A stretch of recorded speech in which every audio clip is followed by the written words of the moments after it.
Magandang gabi Pilipinas, live mula sa Pag-asa DOST, narito ang latest sa lagay ng panahon.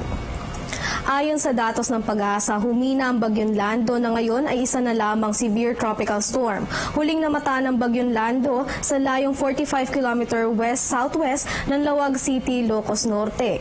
May lakas ito na sa 105 km per hour at pagbugso nga abot sa 135 km per hour.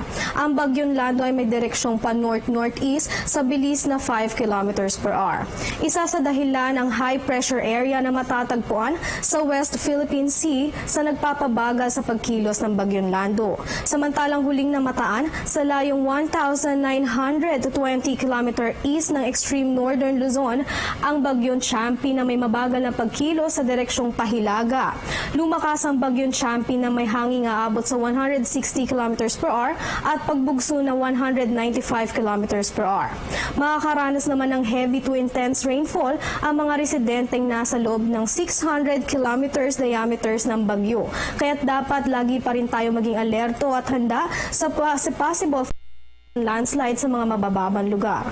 Itinaas naman ng Pag-asa ang signal number 2 sa may Ilocos Norte, Ilocos Sur, Abra, Apayao, Kalinga, Mountain Province, Cagayan, Calayan at Babuyan Islands na makakaranas ng masungit na panahon at hangin nga abot sa 61 to 120 km per hour sa loob ng 24 oras. Signal number 1 naman sa La Union, Pangasinan, Ifugao, Benguet, Batanes, Isabela, Quirino, Aurora, Nueva Vizcaya, Nueva Ecija, Zambales, Tarlac at Pampanga na makakaranas naman ng hanging nasa agwat na 30 to 60 km per hour sa loob ng 36 hours at mga posibleng pagbaha at pagguho ng lupa lalo na sa mga mabababang lugar.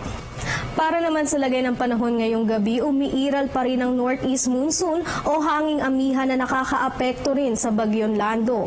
Makakaranas ng masungit na panahon ang probinsya ng Ilocos Norte, gayon din sa may Ilocos Sur, Abra, Apayao, Kalinga, Mountain Province, Cagayan, kasama rin ang Calayan at Babuyan Islands. Maulan naman na may pagbugso ng hangin ang mararanasan sa may Batanes, sa natitirang bahagi ng Ilocos, gayon din sa may Cordillera, Cagayan Valley, Zambales, Tarlac, Pampanga, Nueva Ecija at Aurora.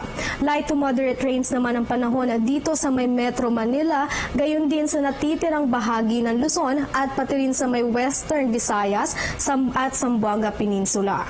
Makakaranas naman ng localized thunderstorm ang natitirang bahagi ng bansa. Samantalang nakataas ang gale warning seaboards ng Southern Luzon, gayon din sa Western seaboards ng Central Luzon at pati rin sa may seaboards ng Visayas. Makakaranas naman ng maalon hanggang sa napakaalon lagay ng karagatan ang mga seaboards na may gale warning at pati rin sa mga coastal areas na may public storm kaya't delikado pa rin ang pumalaot lalo na sa may mga maliliit na sasakyang pangdagat. Bukas sisikat ang araw sa ganap na 5:48 ng umaga at ito naman ay lulubog bukas ng 5:34 ng hapon.